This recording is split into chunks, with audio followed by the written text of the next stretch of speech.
this video, I'm sharing 12 fun and easy St. Patrick's activities for toddlers. So if you want to see all of the fun we have in store for you, then stick around.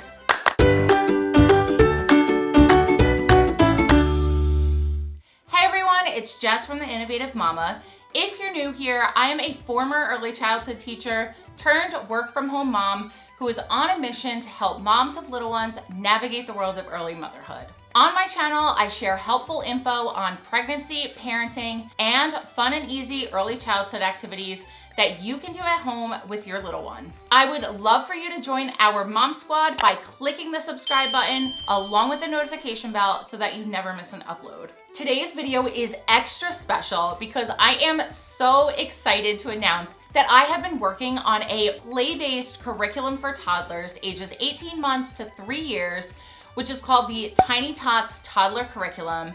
And this St. Patrick's unit is the first unit in the curriculum. So all of the activities that you will see in this video are included in my Tiny Tots unit. I have a video coming up really soon that will have more information about the whole curriculum, but if you want to check out the St. Patrick's unit, I will leave a link below in the description box so you can go ahead and do that. My son Luke is almost 16 months old and we just had such a blast with these St. Patrick's Day activities and I am so excited to share them with you all. So without further ado, let's get to the activities. Also, be sure to stick around for the whole video so that you catch all of my little learning tips and tricks along the way. Luke loves putting objects in boxes or containers.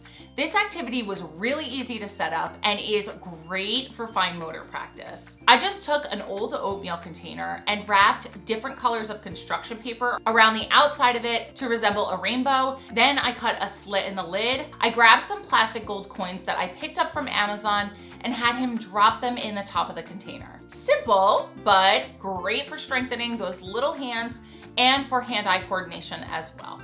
This Feed the Leprechaun activity was so cute. Luke couldn't stop making eating noises while he fed the leprechaun shamrocks, which was cracking me up and it was so adorable.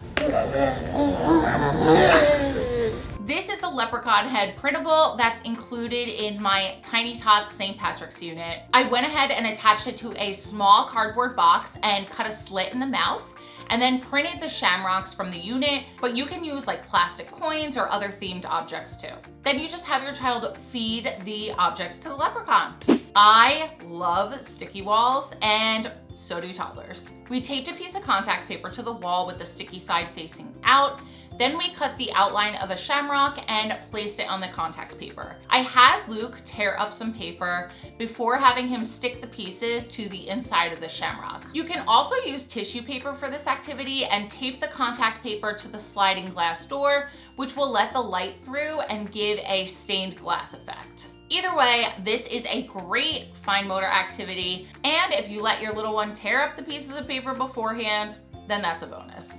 This matching activity is great for cognitive development, which is how your child thinks and figures out things in the world around them.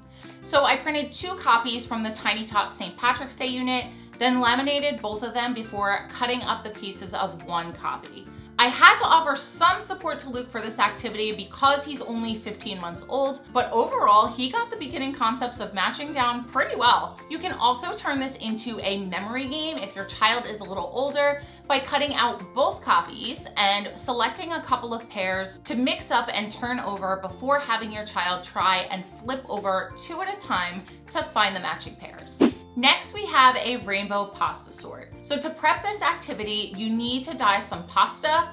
I do have a video of a really easy recipe for dyeing rice or pasta, so I will link that down below if you'd like to see how it's done. I took solo cups and wrapped some different color construction paper around them. I only chose to use 4 colors because Luke is still getting the concept of sorting down, but you can choose as many or as little as you'd like. After the pasta is dry, you can just have your child sort by color, piece by piece, offering as much or as little assistance as needed. Don't worry if your child doesn't get these activities down right away. Just being introduced to the concepts will help them acquire the knowledge and skills they need to complete activities like this in the future. If you're liking this video so far, then please give that thumbs up button a quick click and let us know in the comments which of these activities you're most excited to try, or drop your favorite St. Patrick's Day traditions because I'd love to hear them.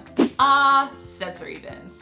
Safe to say, I'm obsessed with them, and so is Luke. Sensory bins are great for early exploration, fine motor practice, vocabulary enrichment, problem-solving skills, and so much more. They're just amazing. There are tons of different options for St. Patrick's Day themed sensory bins, but for this one, I included green colored rice, plastic coins, mini cauldrons, and scoopers. I will link some of these materials down in the description box so you can access them easily if you're interested in any of them. Sensory bottles are a great mess-free activity for sensory exploration.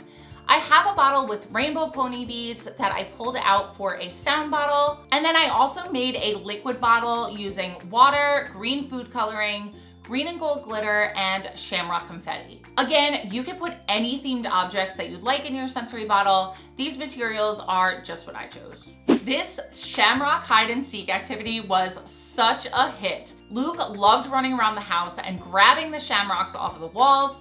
Because he's so young, I just taped them to really obvious places at his eye level. But if your child is a little older, you can make this activity a little more challenging by hiding them under objects throughout your home. For the older toddlers, I created a St. Patrick's scavenger hunt.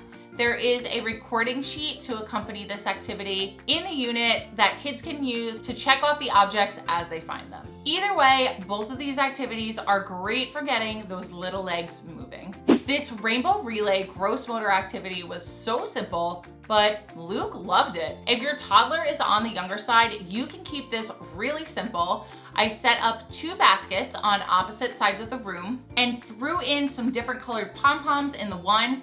Then I had Luke run them over to the other basket. That's it. He was grabbing handfuls of them, not doing it one at a time, but it's fine. Don't worry about it, whatever they do. Just let them have fun with it. If your child is older, you can add some more advanced twists to this relay game, such as setting up different buckets and sorting by color, adding different themed objects, or calling out a specific color or object to have your child find before running it to the other basket.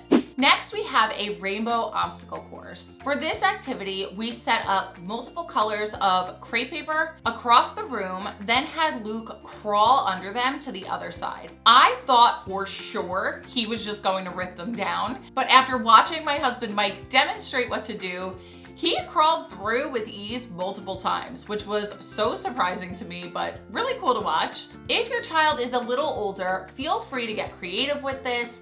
Have them try to walk or crawl through the different colors without their bodies touching the paper, or feel free to add whatever other twists you have. Also, if you have a little one and all they want to do is rip down the paper, let them.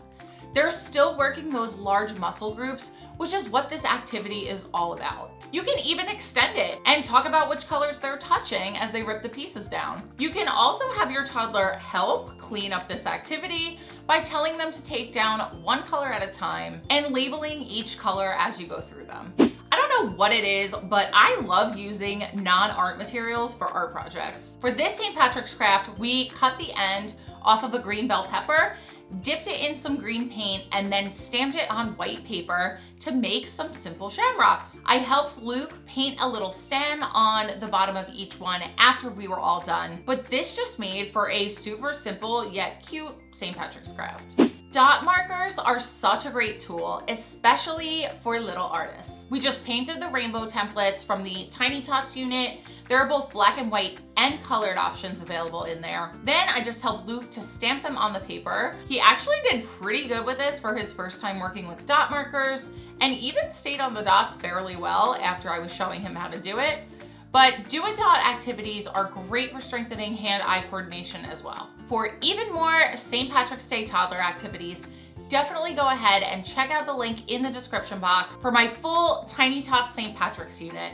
Also, make sure you follow the Innovative Mama on Instagram so that you know when I release my new toddler curriculum units, because they will be discounted for the first 48 hours after they're released, so you definitely don't want to miss that. Don't forget to subscribe and give this video a thumbs up if you enjoyed it, and leave a comment below letting us know which activity was your favorite. Thank you so much for watching, and I'll see you in the next video.